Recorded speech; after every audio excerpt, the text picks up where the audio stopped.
नहीं देखिए, मालदा हमको पश्चिम बंगाल की जो राजनीति है, दिल्ली में हम रहते थे, दिल्ली में मतलब more than 40 years, now 43 years running.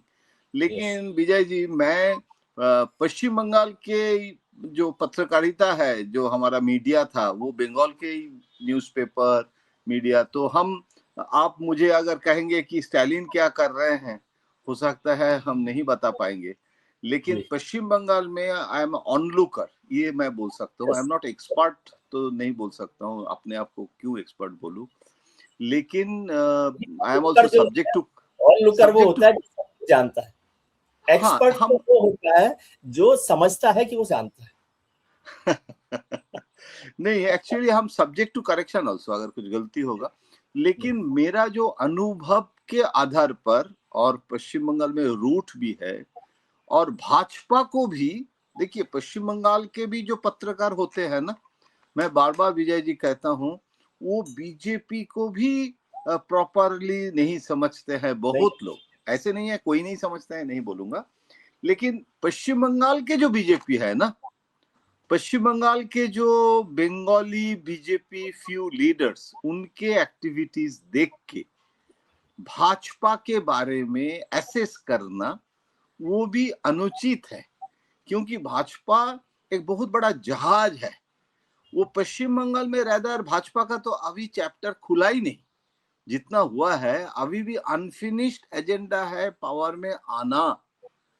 लेकिन भाजपा सैचुरेटेड हो गया है ना यूपी में, हिंदी हार्टलैंड, और इसीलिए भाजपा हिंदी हार्टलैंड के बियॉन्ड, जैसे असम में गए, जैसे साउथ में कब से शुरू किए हैं, और ये कोशिश भी आज अचानक नरेंद्र मोदी जी, अमित शाह जी कर रहे हैं, ऐसे नहीं है। आप तो जानते हैं, आप भी उस समय बहुत एक्टिव पत्रकार थे।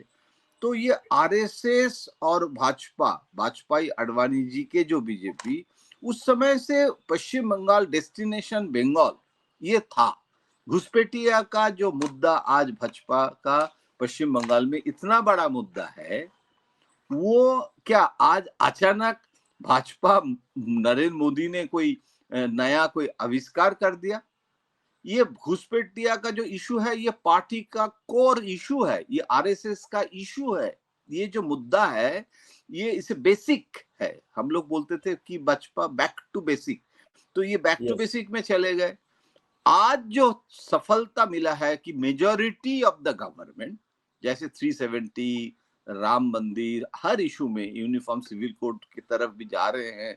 तो ये अनफिनिश्ड एजेंडा, जिसको एनडीए के जमाना में वो डीप फ्रिज में रखना पड़ा था, कि मैनिफेस्टो में भी नहीं लिख पाया था, तो उसका इम्प्लीमेंटेशन जो मोदी जी कर रहा है, घुसपैठिया उसी के अंदर, उसी मैनिफेस्टो में था। हर समय, आपको याद है वो असम का एक गवर्नर होते थे, वो लेफ्टिनेंट जनरल, और वो जो रिपोर्ट दिया था ना असम में, कितना इन्फिल्ट्रेशन, डेमोग्राफिक चेंजेस, तो आज बंगाल में तो वही मुद्दा है, घुसपैठिया। तो 1998 मेरे ख्याल से शायद 1998, हाँ 1990, हाँ वो बाद में शायद बीजेपी में ज्वाइन भी किए थे, ज्वाइन भी कर लिया उन्होंने। हाँ। तो इसीलिए वो एक नेशनलिस्ट मुद्दा है, वो बहुत आपको तो भाजपा को जो समझते हैं वो समझेंगे कि भाजपा बंगाल में क्या करना चाहते हैं।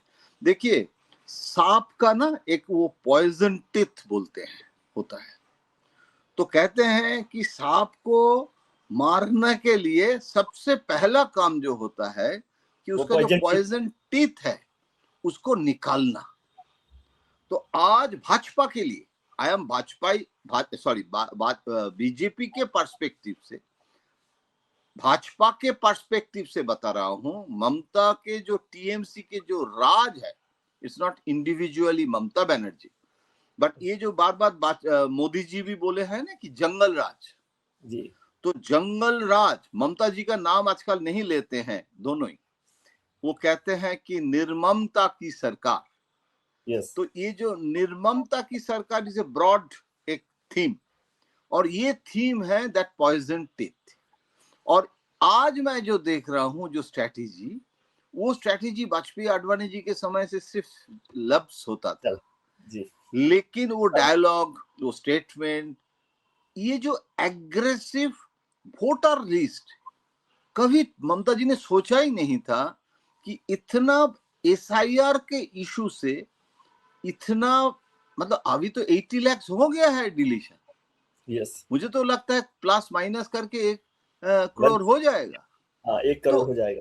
हाँ, तो उसमें अभी ममता का जो सवाल है उसको भी हम महत्व देते हैं कि आपको बोलना पड़ेगा इलेक्शन कमीशन को कि इसमें जो आप डिलीशन किए हैं उसका रीजन दिखाना पड़ेगा, केस टू केस, इसमें कितना रोहिंगा है, इसमें कितना इन्फिल्ट्रेटर्स है, क्योंकि आपने दावा किया था कि आप इन्फिल्ट्रेटर्स को करेंगे।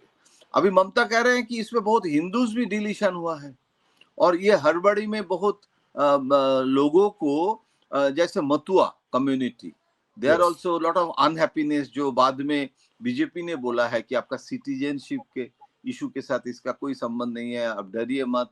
उनके जो ममता के काम कर रहे हैं, वो मतुआ वोट को इस समय वापस लाने का, जैसे यहाँ से आप इनफिल्ट्रेटर्स को निकाल रहे हैं, दूसरी तरफ से राजवंशी, मतुआ, ओबीसी, ये जो लोग विक्टिम हुआ है इस बार एसआईआर के कारण, क्योंकि साइड इफेक्ट हो गया ना, तो उनको ममता बनर्जी भी कोशिश कर रहे हैं कि ये हैरेसमेंट जो है, और मिडिल क्लास क्या होता है, हम लोग लेजी होते हैं, वो इलेक्शन कमीशन हमको बुलाते हैं आके वो करने के लिए, हम 2 दिन तो जाते ही नहीं है, थर्ड डे सोचते हैं। तो ये जो उसमें हम सोचते हैं कि अरे हमारे ऊपर हैरेसमेंट हो रहा है, ये हो रहा है, तो ये जो discontent of the Bengali middle class mass, इसको भी ममता बनर्जी अभी काउंटर स्ट्रेटेजी में कोशिश। तो लेकिन अभी ऐसे हम ऐसे चुनाव ना कभी नहीं देखा, इतना ट्रांसफर ऑफ ऑफिसर्स कल भी हुआ है, मतलब इतना ऑफिसर्स, एक एक एक्शन। तो इसमें क्या है, एक साइकोलॉजिकल वॉर भी चल रहा है, मतलब ममता बनर्जी और उनके जो साथी है उनको साइकोलॉजिकली, जो ममता बनर्जी का सबसे बड़ा स्ट्रेंथ क्या है, जो राहुल जी में नहीं है, जो तेजस्वी यादव में नहीं है, इवन अखिलेश में भी कम है, वो क्या है, उसमें ना एक स्ट्रीट फाइटर, डरना नहीं है, हम किसी से डरते नहीं है, तो हम आगे। हाँ, ये इसको पहले तोड़ना, और इसीलिए अमित शाह जी बोल रहे हैं ना कि हम 15 दिन रहेंगे। क्यों भवानीपुर में अमित शाह जी ने खुद बोले हैं कि हमने शुभेंदु को बोला, शुभेंदु नहीं बोला था, शुभेंदु तो नंदीग्राम से लड़ने के लिए इच्छुक थे, उनको भवानीपुर से लड़ाया, नंदीग्राम साथ में है, तो भवानीपुर में हारे या जीते, मान लीजिए भवानीपुर में शुभेंदु हार भी गए, लेकिन चुनाव के पहले उसमें शुभेंदु अधिकारी का तो भवानीपुर से एडिशनल ना, उनके मेन बैटल तो नंदीग्राम में है, जहां Mamata Banerjee is not fighting, और कोई लड़ रहे हैं जो शुभेंदु के साथ ही थे पहले। तो अभी हाँ, तो उसमें ममता बनर्जी को वहां जाने से क्या हो रहा है, एक साइकोलॉजिकली ममता बनर्जी के ऊपर एक प्रेशर, क्योंकि आप वो बोलते हैं ना, हिंदी में डायलॉग होता है ना कि हम घर में घुस के मारेंगे, घर में घुस कर मारे। तो ये क्या होता है भवानीपुर में, देखिए कितना ये पॉलिटिक्स, मैंने ये अच्छा है या बुरा है, ये जजमेंटल मैं आज नहीं हो रहा,